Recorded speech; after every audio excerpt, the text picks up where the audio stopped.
Welcome to iDream media.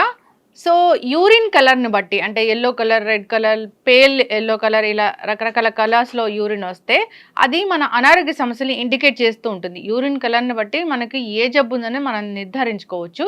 వివరాలు తెలుసుకుందాం. ఈరోజు మనతో పాటు ఉన్నారు ప్రముఖ న్యాచురోపతి వైద్యులు డాక్టర్ జ్యోత్స్నా పులిపాటి గారు. మ్యామ్ నమస్తే అండి. నమస్తే అండి. మ్యామ్ జనరల్గా ఏదైనా ఫీవర్ కానీ అలా వచ్చినప్పుడు చాలామంది చెప్తుంటారు ఈ యూరిన్ కలర్ మారింది అని. సో జనరల్గానే యూరిన్ ఎల్లో కలర్లో ఉంటే ఏంటి, పేల్ కలర్లో ఉంటే ఏంటి, రెడ్ కలర్లో ఉంటే ఏంటి, అసలు ఏంటి యూరిన్ కలర్ని బట్టి ఏ అనారోగ్య సమస్య ఉందని ఇలా చెప్పొచ్చు? సో మనకి యూరిన్ ప్రాసెసింగ్ అనేది మనకి తెలుసండి రెగ్యులర్ డైలీ బేసిస్లో. యూజువల్గా చూస్తే యూరిన్ వచ్చేసి 95% వాటరే ఉంటుందండి. ఒక 5%లో మాత్రమే కొన్ని సోడియం, క్లోరిన్, యూరియా, క్రియాటినిన్ ఈ కాంపోనెంట్స్ ఉంటాయన్నమాట. అండ్ వాటి మూలానే మన యూరిన్కి ఆ కలర్ అనేది ఉంటుంది. అయితే యూరిన్ కలర్ చేంజెస్ని బట్టి మనము అప్రమత్తంగా ఉండాల్సి ఉంటుంది. బికాజ్ యూరిన్ కలర్ అనేది డిఫరెంట్ డిసీజ్ కండిషన్ ఇండికేట్ చేయొచ్చు.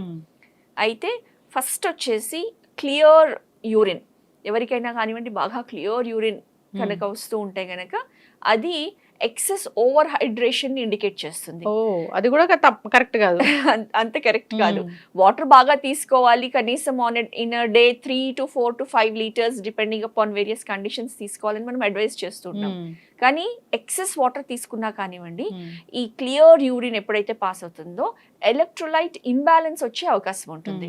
అంటే బాడీలో ఉన్న సోడియం అనేది ఎక్సెస్ గా ఫ్లష్ అవుట్ అయిపోతుంది. చాలా మంది 6 లీటర్స్ ఆఫ్ వాటర్ తాగండి, 8 లీటర్స్ ఆఫ్ వాటర్ తాగండి అంటే అందరు కూడా తాగేస్తూ ఉంటారు. సో క్లియర్ యూరిన్ వస్తుంటుంది, అది హెల్దీ అనుకుంటారు. కానీ అంత అడ్వైజబుల్ కాదు. కిడ్నీ పైన కూడా ఓవర్లోడ్ ఉంటుంది అనమాట. కాబట్టి మనము ఈ పారామీటర్స్ కి స్టిక్ ఆన్ అయ్యి కావాల్సినంత వాటర్ తీసుకోవాల్సి ఉంటుంది. సో అదే గనక మన నార్మల్ యూరిన్ కలర్ వచ్చేసి light pale lemonade colour urine, అది వస్తే గనక అది నార్మల్ యూరిన్. మనం అందరం కూడా అది ఎక్స్పెక్ట్ చేయాల్సి ఉంటుంది. నెక్స్ట్ వచ్చేసి ఒకవేళ యూరిన్ స్ట్రాంగ్ ఎల్లో, ఇంకొంచెం డార్క్ ఎల్లో కలర్ వస్తుంది అనుకోండి, సో క్లియర్లీ అది ఇండికేషన్ ఆఫ్ డీహైడ్రేషన్ అన్నమాట.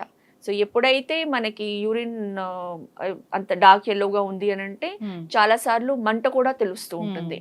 సో అది సింపుల్గా ఈ హైడ్రేషన్, మనం వాటర్ బాగా తీసుకుంటూ కనుక ఈ స్ట్రాంగ్ ఎల్లో కలర్ అనేది తగ్గుతుంది. And then normal electrolyte balance అనేది మెయింటైన్ అవుతుంది.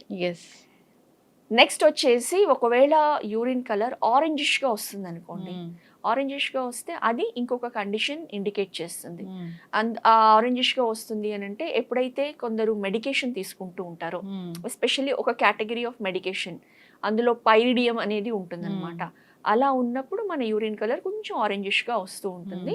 అది కూడా కొంచెం వాటర్ బాగా తీసుకుంటే గనక అది ఫ్లష్ అవుట్ అయిపోతుంది బాడీలో నుంచి.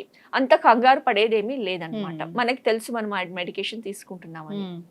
ఎప్పుడైతే రెడ్ కలర్ యూరిన్ వస్తుందో అక్కడ మనము we have to be really careful. ఎందుకనంటే ఈ కండిషన్ ని హిమచూరియా అంటాము.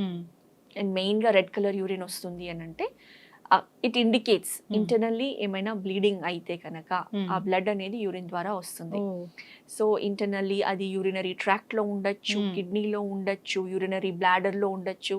ఎక్కడైనా ఒక ఇంటర్నల్ బ్లీడింగ్ ఉంది అనుకోండి, అది ఆటోమేటిక్ గా యూరిన్ లో నుంచి బయటకు వస్తుంది. అండ్ ఆ రెడ్డిష్ కలర్ అనేది యూరిన్ లో కనిపిస్తుంది. సో యూరిన్ కలర్ మారుతుందా, బ్లడ్ స్ట్రెయిన్స్ ఉంటాయా? ఇప్పుడు చాలా ఎక్కువ బ్లీడింగ్ ఉందనుకోండి, మనకి క్లియర్ రెడ్ అనేది కనిపిస్తుంది. ఒకవేళ స్లైట్ గానే ఉంది, ఇంటర్నల్ బ్లీడింగ్ చాలా స్లైట్ గా ఉంది, అప్పుడు అది యూరిన్ లో మిక్స్ అయి వస్తుంది. సో రెడ్డిష్ టింజ్ తో వస్తుంది. సో రెండు కూడా నార్మల్ కాదు. కాబట్టి ఇమీడియట్ గా మనము యూరిన్ కల్చర్ టెస్ట్ చేయించుకోవడము, సిస్టోస్కోపీ టెస్ట్ చేయించుకోవడము అనేది ఖచ్చితంగా చేయించుకోవాలి.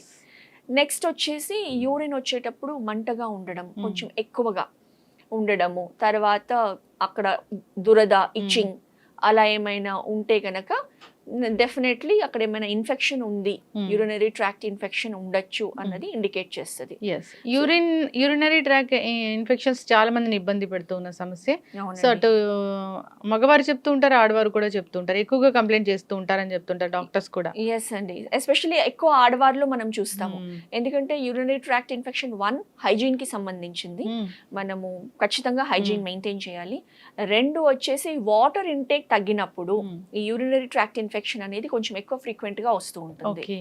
సో యూరినరీ ట్రాక్ట్ ఇన్ఫెక్షన్ వచ్చినప్పుడు మనకి పస్సల్స్ ఉంటాయి, యూరిన్ కల్చర్ చేసినప్పుడు అర్థమైపోతూ ఉంటుంది. అండ్ దాన్ని తగ్గించడానికి ఇనిషియల్ గా యాంటీబయాటిక్స్ ఇవ్వాల్సి వస్తుంది. బట్ ఈ సమస్యలన్నీ మనం కోర్ తెచ్చుకున్న సమస్యలన్నీ చెప్పాలి. సింపుల్ గా కరెక్ట్ గా రోజు మొత్తంలో మినిమం మనం అనుకున్నట్టు 3 to 4 లీటర్స్ ఆఫ్ వాటర్ తీసుకున్నాం అనుకోండి, చాలా వరకు ఈ యూరిన్ సమస్యలు అనేది మనం తగ్గించుకోవచ్చు. ఓకే మ్యామ్, కిడ్నీ ఇష్యూ ఉందనుకోండి, కిడ్నీకి సంబంధించిన ఏదైనా ఇన్ఫెక్షన్స్ అలాంటివి వేధిస్తుంటే అప్పుడు యూరిన్ కలర్ ఏమైనా చేంజ్ అవుతుందా? చేంజ్ అయ్యే అవకాశం ఉంటుందండి. Any infection passed out from kidney through the urethra and urinary bladder నుంచి వస్తే గనక మనకి మెయిన్ గా పస్సల్స్ ఇండికేట్ చేస్తాయి అన్నమాట. సో అక్కడ కూడా ఇన్ఫెక్షన్ కనిపిస్తుంది. బట్ యూరిన్ కల్చర్ చేసిన తర్వాత ఎప్పుడైతే ఇన్ఫెక్షన్ ఉంది అని నిర్ధారిస్తామో అది ఎక్కడ ఉంది అన్నది వెళ్ళాలి అని అంటే మనం ఫర్దర్ ఇన్వెస్టిగేషన్స్ లోకి వెళ్ళాల్సి ఉంటుంది. ఖచ్చితంగా మ్యామ్. సో యూరిన్ కి సంబంధించి ఇష్యూస్ ఉన్నాయి, జనరల్ గా మంట లేదా ఇన్ఫెక్షన్ ఉంది లేదా కలర్ వేరే కలర్ లా వస్తూ ఉంది అన్నప్పుడు న్యాచురల్ వేస్ ఏముంటాయి దీన్ని తగ్గించుకోవడానికి? సో న్యాచురల్ వేస్ అయితే గనక మనం ఇందాక అనుకున్నట్లు ఒకవేళ రెడ్డిష్ యూరిన్ వచ్చింది ఆర్ ఆరెంజిష్ వచ్చింది, సో ఇవి మాత్రం ఈ కండిషన్స్లో మనం కేర్ఫుల్గా ఉండి ఖచ్చితంగా ఫస్ట్ డయాగ్నోసిస్ ప్రాపర్గా చేయాలి. డయాగ్నోసిస్ చేసిన తర్వాత ఆ యూటీఐ ఉంటే గనక మనం న్యాచురల్లీ ఇట్ ఇండికేట్స్, ఒకటి మనం ఇందాక అనుకున్నట్టు హైజీన్ ఉండడం important. Second thing, internal infection ఉంటే కనుక దాన్ని కంట్రోల్ చేయడానికి ఒక సింపుల్ కోర్స్ ఆఫ్ యాంటీబయాటిక్ తీసుకోవాల్సి వస్తుంది.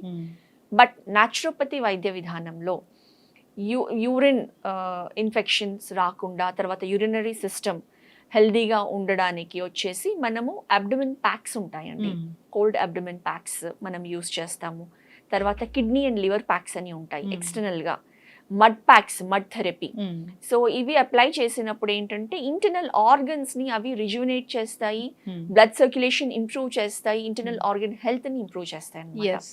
సో మ్యామ్, చాలా హోమ్ రెమెడీస్ కూడా చెప్తూ ఉంటారు, లైక్ జీరా వాటర్ తీసుకోవాలని చెప్తూ ఉంటారు, ధనియా వాటర్ తీసుకోవాలని చెప్తూ ఉంటారు, బార్లీ వాటర్ తీసుకోవాలని చెప్తూ ఉంటారు.